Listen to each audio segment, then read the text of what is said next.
Hello and welcome to SATV's International Affairs Special Edition. My name is Rashid Kanchan. First of all, I need to know some breaking news from our International Affairs commentator Shamsul Alam Panto. I think you have got some breaking news right this moment. Thank you, Mr. Kanchan. Let me just recap for our viewers as well. A very good afternoon. However, I bring you some distressing news. A training flight had crash landed in Uttara's Diabari as of this afternoon. Of course, it's a flight, probably a training flight, and as of now, casualties have occurred as we bring the viewers the news. However, there are other breaking news as well. A fire on an Indonesian ferry killed over 3 people and over 500 passengers had jumped to safety. The ship was called the KM Barcelona 5. And alongside this, Iran and the E3 countries agreed to resume nuclear talks on Friday in Istanbul.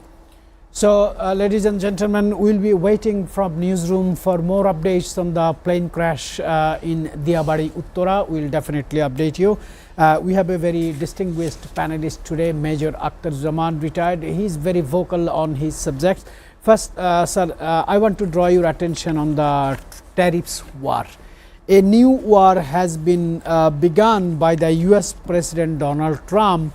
He is imposing tariffs to almost all countries around the globe, which countries are not allies with the United States. I want to draw your attention regarding the Russia issue, because President Trump has issued a 50-day ultimatum to Russia and Vladimir Putin with a threat of 100% tariffs on nations doing business with Russia. I mean on the Russian allies. He particularly mentioned few names: Brazil, India and China. What would be the consequences, and do you think this tariff policy will be realistic in this threat, and what might be the global economic fallout if enforced properly by the United States? Thank you very much. Trump is an aggressive politician, has come up in this present day of the world. He wants to mean that America should be again, he used the word again, the great nations. That means America was not great nation in last few years or few decades. Yes. So he want to make it again great nations. How we can make yourself great? You can do great things by 2 ways. One, doing by very, very good, outstanding jobs, helping people and making some innovative jobs, and people will say you are a great man. You are helping, supporting everybody, old, sick, and this is one of the way of you can become great man. Another way great man you can become, like we call it Great Alexander. What was his greatness? He conquered one after another. That was his greatness. So we call Alexander was a great. Why? What good thing he has done in the world? So Alexander has conquered one after one and has come up to our Indian states, and where he was defeated and then again gone back to his country. On the way he died. So Trump has not chosen the first one. He has not chosen the first option that he will do good things, good job and help everybody as much he can do. He has trying to follow the second path. Just destroy anybody in front of him and conquer all of the world, and he become a great hero.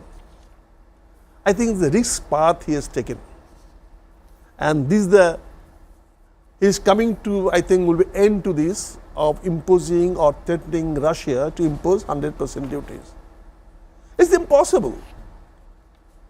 It cannot do it. Cannot do it with the BRICS. Cannot do the China. Cannot do the India in one strike. My dear sir, you must understand. Trump has taken a risk of negotiating Ukraine war. He wants to bring a peace, and thereby he has given a big threat on Russia, saying that after 53 days, he is going to impose this. So giving a plenty of time to the Russian team. And Putin is so seasoned and so comfortable statesman, living aside from the whole world, just calm and quiet, and doing very good business in the China, doing good business in the India, doing very good with the BRICS, especially Brazil, Argentina, and these people. Even South Africa. South Africa also. So he is in a very comfortable position. Now he is threatening that he will impose the duties. Ultimately, who is going to pay the duties? It is the US people. So, what I am trying to say you, that he wants to become great, and I support him. I personally support Trump because at least he is an assertive and very decisive person. He say what he want to do. He never keep hide, not like a Biden, just keeping silent, not giving any early warning, not telling what he's trying to do. He's a brave man. He's handling with a very strong hand. I like this. I like it. But he's taking too much of risk. I want to pick one question for our international affairs commentator Shamsul Arampante. He said that Donald Trump is trying to make himself great, while he had the commitment to the American people that he will make America great again. During this tariff debate, I just have a news that the Senate recently confirmed Howard Lutnick as new Commerce Secretary amid growing tariff tensions around the globe, including Bangladesh. What priorities do you foresee in this approach to trade and international commerce? Because Donald Trump's action are shaking the economy of the world. Donald Trump's action are shaking the war situation in the Europe and in the Middle East. How do you see his actions? Is he doing good? Well, thank you, Mr. Kanchan. Some of the things I picked out from Major Akhtaruzzaman's comment here was that he's trying to make America great again. It's a campaign that he used in his first term and also in his second term for this American presidency. However, if you look at the nitty-gritty of the factors here, China, if you look in retrospect, has become the global manufacturing hub in the last 25 years.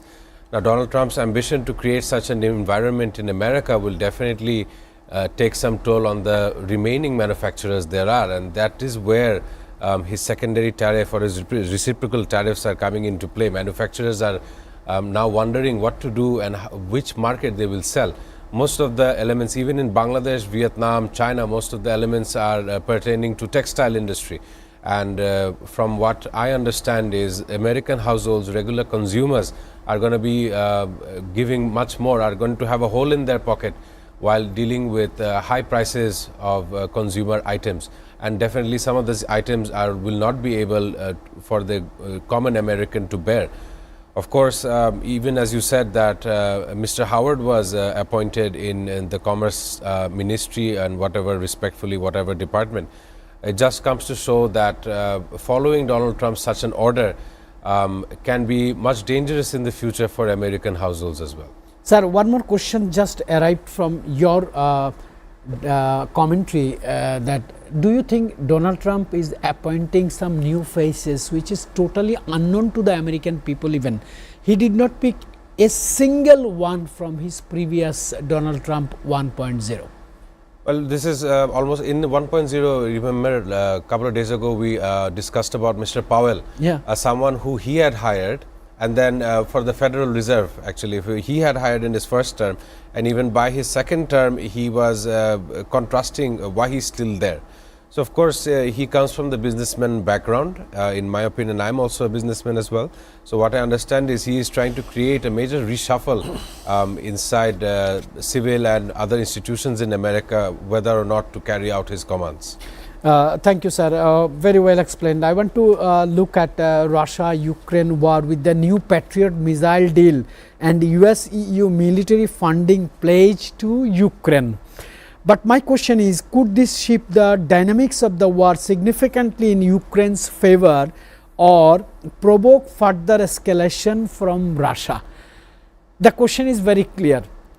Is this support will help Ukraine to fight back, or is this support to help Russia to be more aggressive to Ukraine? It is a simple deduction from the political point of view. From a leadership point of view, Trump is playing tricks of the game and to keeping this war alive. Few days back, about a few months back, he has refused to help Zelensky, and he was told, get out from the White House. It was never heard. One country is telling other country chief to get out from my office. But he has said so. And today he is trying to sell a big, huge deal to Ukraine. This is not love of Ukrainian. Ukrainian has got the money. Ukraine is able to pay. It's not a poor country like Bangladesh that we cannot pay. We have to beg for it. The Ukraine has the resources to pay.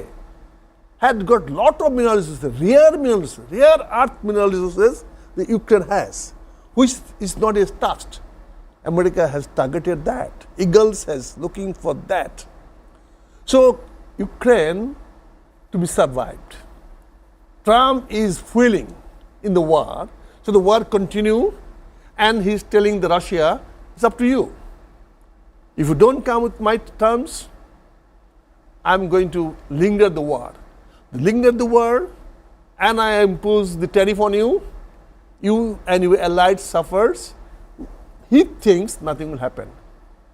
He is a very shrewd politician. You see the way he has handled You call Trump politicians or businessmen? Trump is a politician. Trump has the combination of everything. Business, education, military, the leadership. Game making. Leadership. You see his body language? We see how he works? You see how he handles these things? Very serious talk you are planning. You say he's doing like this. Yeah. He's just like this. When he's going to the ordinance, going to the press, you are looking to the pressman and say, hey, he's talking like this. He's such a confident person. He speaks his confidence that he understands the world better than anybody else in the world. So he's maintaining it. So Ukraine, helping Ukraine means what? His economy is growing up. He has made a 92 billions technical investment package. Yes. Can you imagine? That's the big news. Yeah. Can you imagine this today? 92 billion package deal. For an energy and tech investment. That means he's reducing his dependency on the petrol fuels. So if you reduce the petrol fuel dependency, the Middle East will shut down, will cool down. The Russian main income comes from the from the fossil fuels. So if he reduce the demand of the fossil fuels, the Russian's economy may go down, that he assumes. So that's why, in one hand, he is making 92 billion energy and investment policy. Investment, he has already done it. Second thing, giving big, highest suppliers of the war materials to the Ukrainians, and on cash payment, not on credit, not on loan. He will get all earth, very rich minerals from them. In exchange of that, in which they will go for hydrogen power plant, in which they will go for solar power plant, in which by the materials, lithium materials, by the what is called the earth soil, is one of the very highly resource or inputs for the energy escalation, which is few more times speedier and inexpensive, with less price than even nuclear power. So that minerals he is buying from Ukraine in exchange of the armaments, weapons to fight against Russia. So it's burning out. So his weapons will be burned out by 6 months or 7 months or 8 months, as long as the Russia is aggressive to the Ukrainians, and Russia will continue with the war, and there will be no peace. No peace means America will grow, America will shout, and he will keep Russia, China, Brazil, India all under, what is called, under some fishy. He will say, I'll give you reduction, I will not give you reduction, and the tariff battle he will go to fight. But in my assumption, what I feel, risk is good. Taking risk is always the risk being success. You don't take the risk. You call President Trump is taking risk. He's playing risk, well. But what I'm trying to say, taking risk. But now what I am thinking, is he not going to take too much risk? Which is risking his survival? Which may jeopardize his entire program? He's taking risk. Risk is always there. Everybody who takes risks Success is for him. But too much risk may not bring success. Sir, that I am on it. Let us have a counter to you from our international affairs commentator Shamsul Alam Panto. We have seen his moves. If we remember, he has done a Middle East trip, he has done so many business deals with Saudi Arabia, UAE, Qatar. Then he dealt Israel, Iran, now he is dealing Russia, Ukraine, now he is opening his tariffs policy. Don't you think he is moving very fast? Well, Mr. Kanchan, we have to check that the tariffs will set to take place from August 1st, which is 10 days from now. There still is no international headlines that we can pick out any major changes. However, I want to relate back to the Asian financial crisis.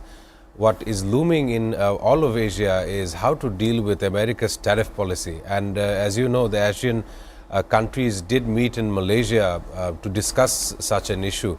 Of course, America is a great market, and as per Mr. Akhtaruzzaman, he was saying America's leadership, Donald Trump namely, is taking risk. But what are the issues that come after taking such a risk? There is chance of a diplomatic fallout due to this tariff issue, and I'm pretty sure the allies as well, Taiwan, Japan and South Korea, even they weren't spared in this new tariff policy. Of course, right now even the defense military agencies in America are very confused, I would say, based on Donald Trump's actions. The DNI, Tulsi Gabbard, had said there were no nuclear weapons in Iran.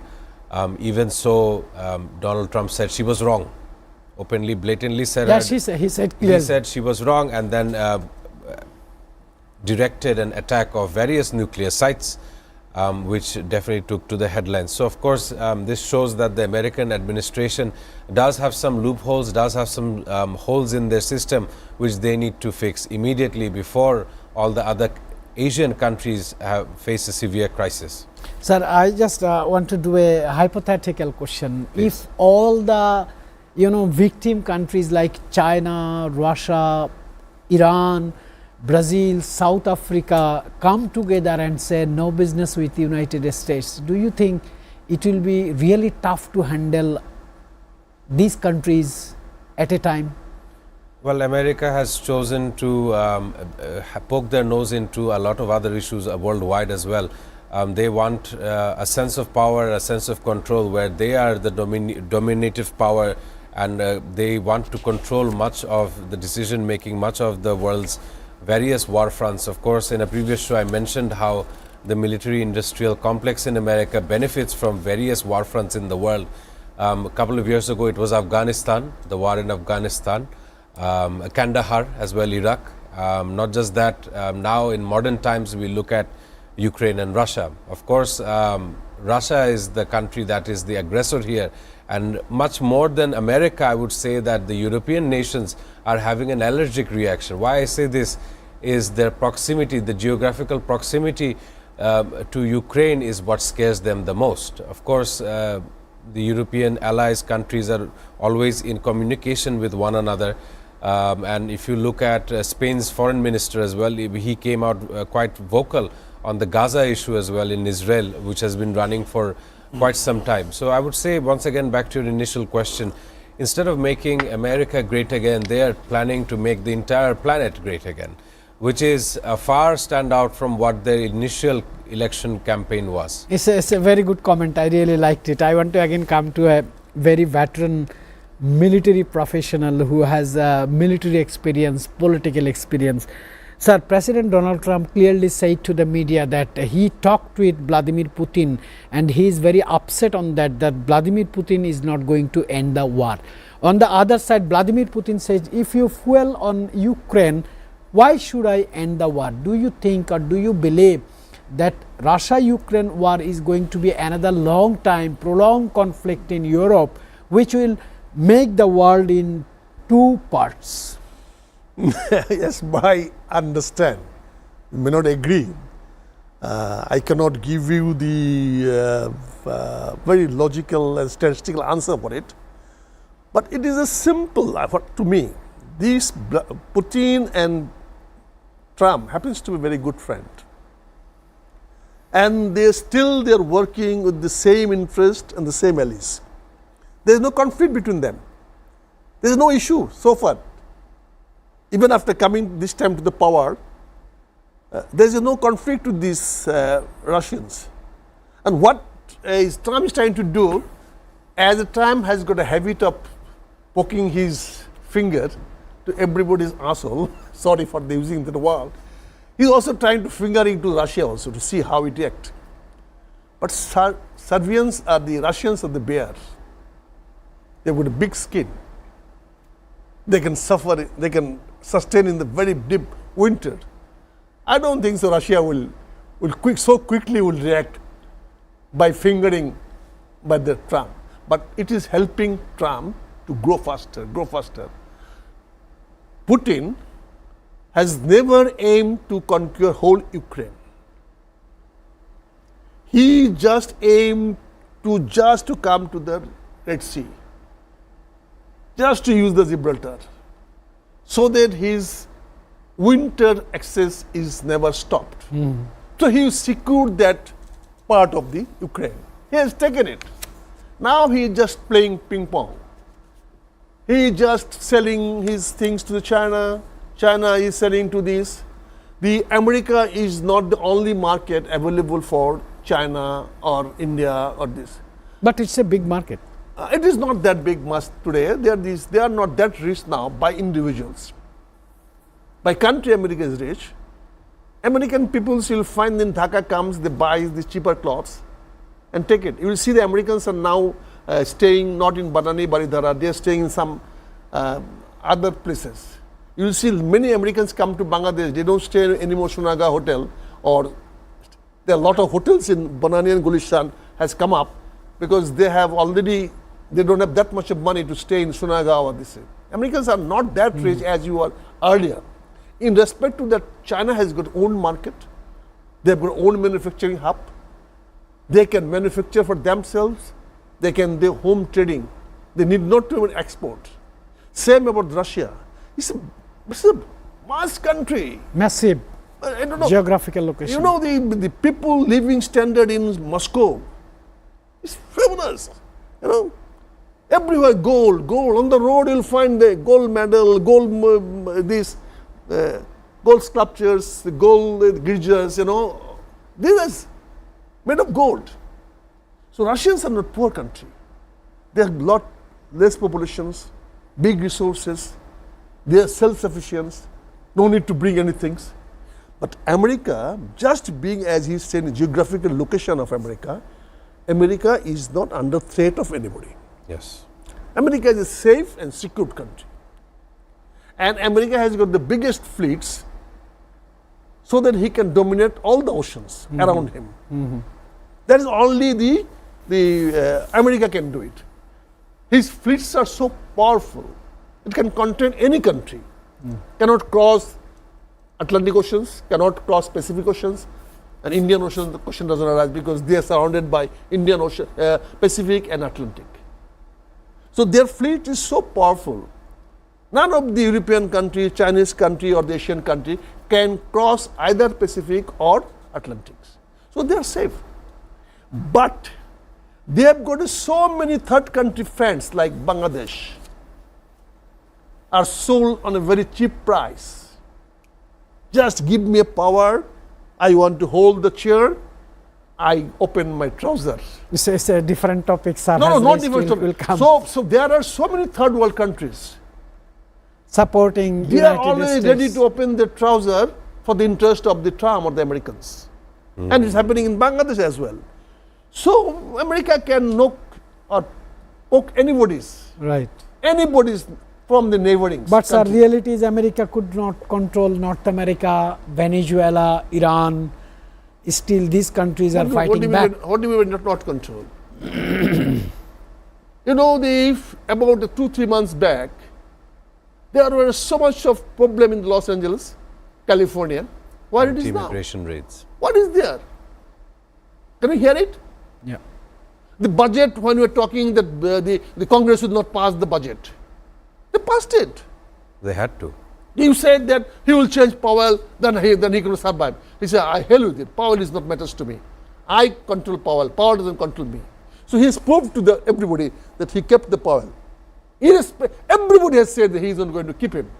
But what he did, he made sure, told everybody in very clear language, it is I decide. It is the Trump decide, nobody else. See, as you are talking about the Commerce Secretary, everybody has said that Lutning will not be passed. He will, but what? Yeah. It's passed. So things are going to be. So Trump is an assertive. Trump is sitting in a safe chair. He can control. You know, he has shut down the entire USAID all over the world. Nothing has happened. Everybody has packed up and left the country and gone. Yeah, he said he will change the lifestyles of Americans. He already changed. He has cut the taxes on the individuals. He is imposing the tariffs on the other countries. But finally, as Major Akhtar Zaman says, the impact will have to face by the American people. Sir, we will have to look at the Middle East, Israel-Gaza conflict. After reports of mass civilian casualties during aid collection in Gaza, what diplomatic tools remain to pressure Israel into altering its military strategy? This is one question. Another question is, news are saying that Prime Minister Benjamin Netanyahu is sick because of food poison. Do you suspect anything else with this? Because he has inside the country, he has people are raising voice against him. Well, of course, he has been, he's criminalized by the international courts as well. Not just that, in breaking news, we found that he was suffering from food poisoning. It's a condition, it's a human condition. Of course, nothing can condone what the human biology can do. Of course, at this moment in your initial question, what are the steps and what are the methods where Israel should be forced to stop their eradication of Gaza and the people residing in Gaza? Of course, they do see a dream where Gaza becomes a beachfront. This is the exact term Donald Trump uses, that Gaza should become a beachfront. Now, of course, he has experience in running various casinos, Donald Trump. Not just that, that's probably why he said that. But according to the Gazan Health Ministry, the number has risen. It is now close by to 59,000, as it should arrive at 59,000 sometime this week as well. Yeah. So before we heard that the government of Egypt, government of Qatar were in intense negotiation to stop such a fallout in Gaza.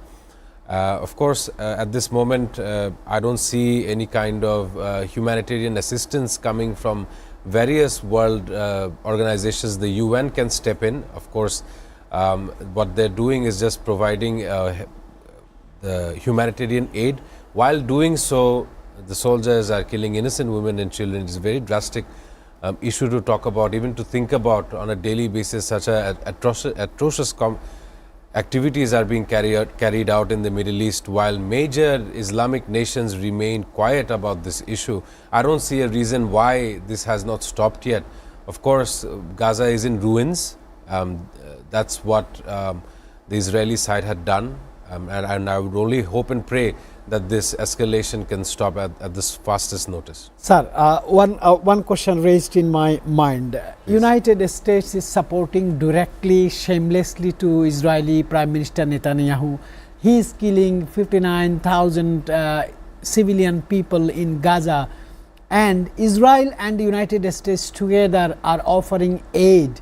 When people are coming to the aid center, they are bombing and Middle East leaders are sleeping. How do you see this? Is this a long plan to destroy the entire Palestinian nation? Well, Palestinians have understood that their land was being under attack way back in 1948. There is a historical context here. And today they have become the minority of their own country. And of course, right now the Middle East is still very hostile, volatile, I would say. Why I say this is Israel had attacked Syria earlier last week as well in the defense ministry to protect the Druze community. And at this moment, I'll give you another story pertaining to this. Sheikh Muwafaq Tariff, the spiritual leader of the Druze community in Israel, appealed directly to US President Donald Trump, urging him to intervene to protect the Druze population in southern Syria's Suwaida province. Now, Syria is going through a new interim leadership. Ahmed al-Shara said he will do anything, any measures necessary to stop such a fighting going on. Of course, Israeli side and the Israel Defense Minister Israel Katz is not convinced, and hence such a strike had carried out. Today, I'm pretty sure if Qatar, Saudi Arabia, Kuwait, Bahrain, if they tried to provide or they tried to poke into Israel's affairs, Israel would not come to the diplomatic table. They would, of course, choose escalation over dialogue in retrospect as well. It's time for going for a break. When I'll come back, I'll ask a question to Major Akhtar Zaman. Who is going to stop Israel? It's the break time.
Welcome back, ladies and gentlemen, to SATV's International Affairs. Before going to the break, I said that I will ask a question to Major Akhtar Zaman.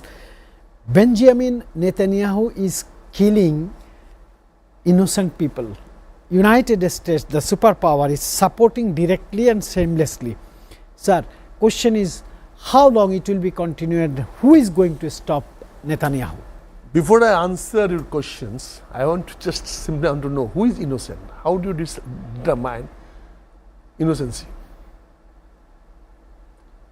I am hating you. In my every weekend prayers, I am asking Allah to destroy these nations. How can you say I am innocent? Every breath I am hoping to destroy you. I don't have the power to destroy you, but I am hoping, asking, pleasing to everyone to destroy you. How do you say I am innocent? That is the crux of the problem we are having. Palestinians are not only the Muslim Arabs. Palestinian means Christians, Jews and Muslims. Original Palestinians is the Jews, headed by the Hazrat Ibrahim Islam. They are the Palestinians. They are not Arabs. They have not gone from Mesopotamia. They have not come from the Turk. They have not come from the Europe. The original Palestinians lives in Jerusalem. They first were the Hazrat Ibrahim's descendants, and unfortunately they were the Jews. Then Jews were not good behaving. Then the Christianity has come, and they have killed the Christian Jesus also. And then has come Hazrat Muhammad Sallallahu Alaihi Wasallam. He was also forced out from the Mecca. He was not allowed to stay in the Palestinian. He has gone to Medina, which is in Arab states. Medina is not a Palestinian state. It's an Arab state. He took a shelter in Medina, and of course Medina was a Jewish country. But they've helped him come back to this. So now you are talking, the Muslims are claiming they are only Jerusalem, only the Palestinians. There is the conflict. The Palestinians are also Jews, and they are claiming, and they say we all will together, live together. Listen to me. I'll give everything. Trump has said, I'll give you shelter, I'll give you a house, I'll give everything, as he said. We'll build up, we'll beach this. Everybody will be together. And you are unnecessary, you are creating rumors. Netanyahu has been food poisons. What a stupid, ridiculous things. We are making so much of fake news. How come? How will you think of it that Netanyahu will have a food poisoning? It's an absurd. But we force us to believe because Muslims are very fond of believing something which he cannot see. We have not seen Bahast, we have not seen Dojok, but we believe so much. Every day we are just trying for that.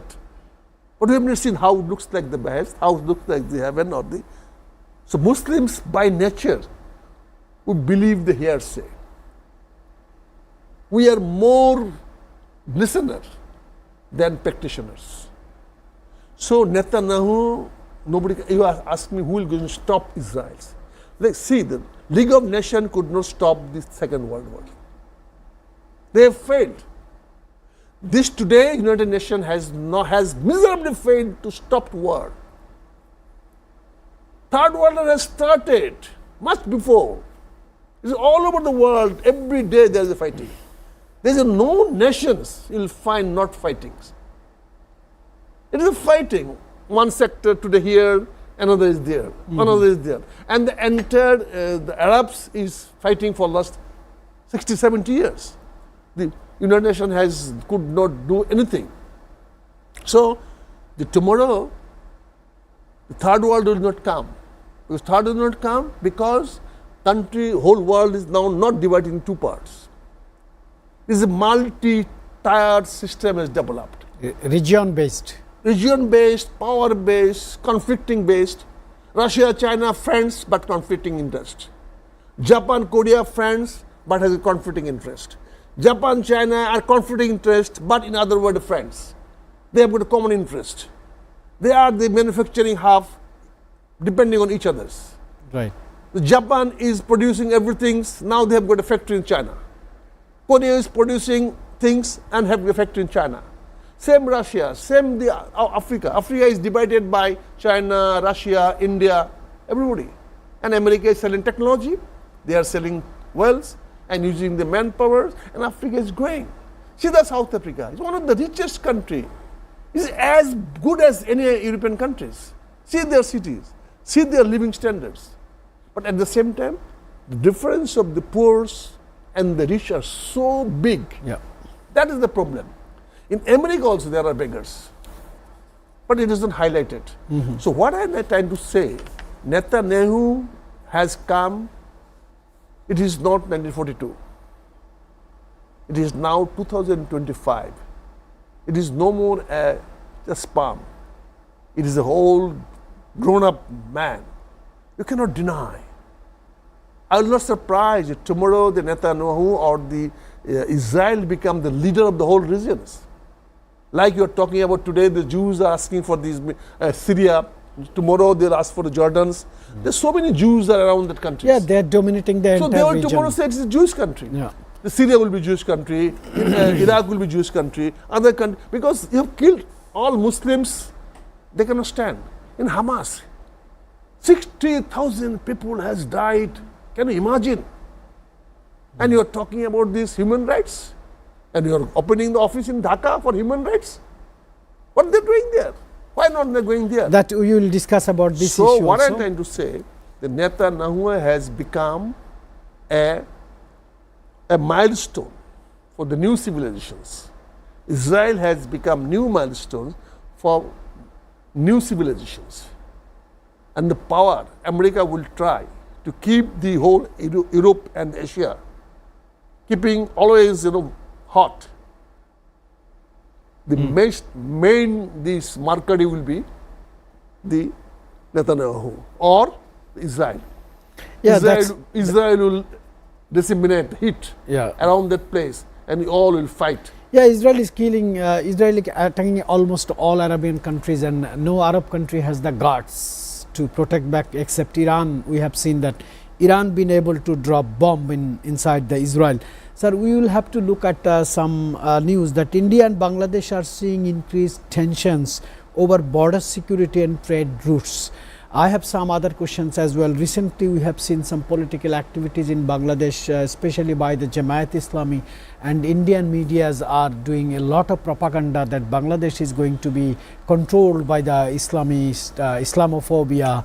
How do you see this? Do you think India is doing too much against Bangladesh? Thank you, Mr. Kanchan. Of course, Bangladesh is going through interim period, I would call it, and over the last 1 year or so, the current administration had allowed various repressed voices such as the Jamaat Islami to come forth with what their constitution holds, what their party wants to do for the people, and what they proposed was corruption-free Bangladesh with proportionate representation in parliament, which is all fine and well. This is the event took place in Sohrawardi Udyan, and it didn't cause a massive suffering to the residents of Dhaka city as well. However, the suffering had happened in India's media. Why? I'll tell you.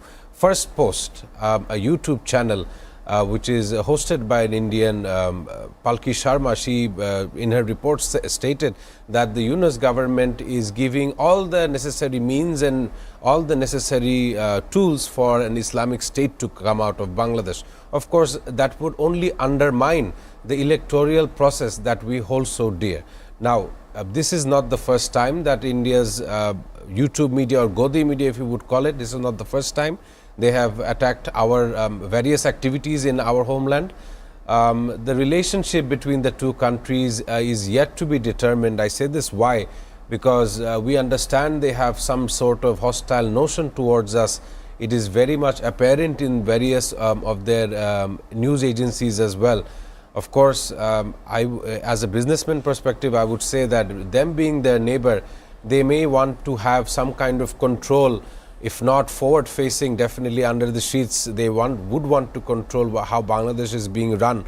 Of course, with the proper representation in our parliament, that would be solved. Yet I am looking forward to an election, if that happens by the speculated date of next year's February.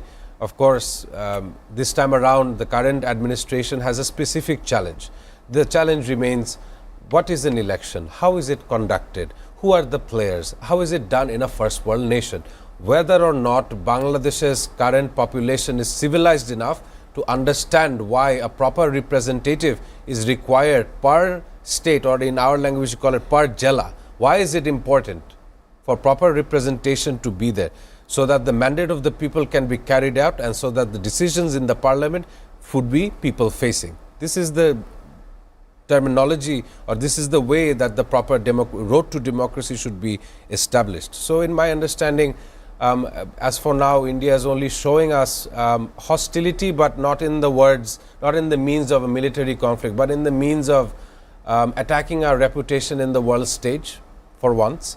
And of course, sending retaliatory comments. Right now it would be comments, and of course earlier on we had various push-ins. A story that I picked out was a family from Assam, a Muslim family who has been there for over 3 generations. Definitely had some kind of legal battles in their ownership of Assamese plot. They were pushed into Bangladesh, and that was definitely comes to show how they look at us as a nation.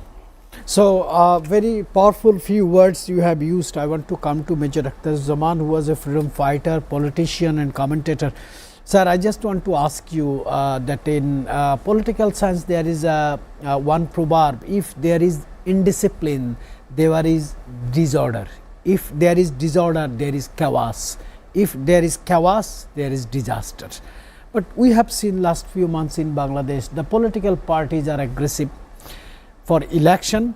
The government is trying to do some reforms on the constitution and the discipline of our democracy, and we understand election means electoral business. How do you see the coming days? What coming days will bring for the nation? Sir, thank you very much, sir. But you have used some words. I don't know what was spirit of using this. First, you have used indiscipline. So the breeding place is indiscipline.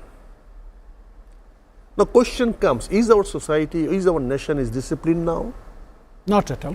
Are we civil? So it is not disciplined. So everything what you are speculating, this will happen. Now, who will bring this nation, this country into discipline? It is not the responsibility of the politicians, not the responsibility of individuals. I am a rent seeker. I am a businessman. I am a politician. I am a power monger. I am a money monger. I am a facility monger. A poor man, what he wants? He wants something to grab. Something to eat. Something to eat, something to stay, something to buy, or something to grab. He may not have the money, but he wants to grab. Same way what businessman wants. He wants to sell bad things with a higher price. He doesn't do the valuable activities. What politician wants? He wants to grab powers. Now, who is going to bring these all things under discipline? That is the sole government. We have the government, we have given the governments, we have given armed forces, we have given the police, we have given the administrations. This is nothing short of anything. We have got a good media. We have got so plenty of televisions, plenty of newspapers. Everything, wherever it is happening, it is within no time coming. And we have very volatile now these internets.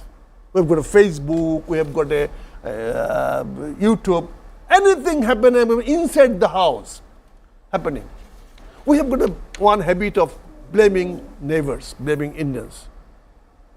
If we quarrel each other, who is going to first look at us? It is our neighbors. If I make a big shout in there at night, who will come first? Ask what has happened to your house. It is the neighbors. So why do you make a shout at night? Why do you quarrel each other's? Why you cannot keep your children under your control? Why your husband or wife is fighting every day? The neighbor will definitely come and say, what the hell you are going to do it? What the hell you are doing? And we are blaming the neighbors. Yes. If he comes and knows he spoke his nose without any reasons, I can cut his nose. We should go for it. That's the spirit that we should have anyway. Yeah, but why we are fighting? Why we are quarreling? Why? Now that you are not going for elections, there the government was there. What was the use of having this series of the political mass meeting in Dhaka, starting from the BNP, starting from this Islamic? Why? What are you trying to say? Are you trying to say that you are more popular than the governments? Then you overthrow the governments. Refuse the government. If you think that you understand more than the governments, if you think your 7 point, your 31 points, or any other point which you are giving is to be implemented immediately, you first overthrow the government. You throw him out and you take over the power and implement your point. Why Dr. Yunus should accept your 7 point? Why? Yeah, it is very clear that so you are making this nuisance, you are making this nuisance, and you are calling on this. Brother, one point, I just 1 second. He said speculated election date. So, do you apologize? I'm asking. Who has given you speculated date? Well, thanks for asking me. The last we know of, it was set to be held in this December, but then according to various agencies, we've seen Dr. Yunus meeting another ousted leader in UK. I'll not take the name, but after that meeting, we heard about February, and this is now a pillow passing event. My dear sir, please. You see, in Bangladesh, we have got one very bad habit of media. We are meeting with the 2 foreign delegates. After the meeting, only Bangladesh delegates speaking. not foreign delegates speaking. And Bangladeshi delegates telling what they're telling? The opponent has said this. But opponent, we have not taken the opinion. That becomes it's not a joint press release. we have made a big. So far till today, anybody of this English government has said election will be held on so and so dates. Thank you very much. That's the one I just want to say. He said it may happen. May happen. May. May happen. So May. So May. Until unless he has made his term inclusive. Yeah. You have to first say, I'm going to stay up to December. Then the election date comes after December. If you say, I'm going to stay by up to next June, then the election date comes after June. So he is bluffing, cheating the nations. All right, and sir. that is very unfortunate word. Thank you very much. I agree with it. Thank you very, very much. We are running shortage of time. We have to conclude the show. Before I conclude, I just want to say wish happy birthday to two of the world very notable personality. Ernest Hemingway, esteemed American novelist and Nobel Prize winner, has birthday today, and Robin Williams, beloved comedian and Oscar winning actor, both of them have birthday. From SATV we want to say happy birthday, and I will see you tomorrow.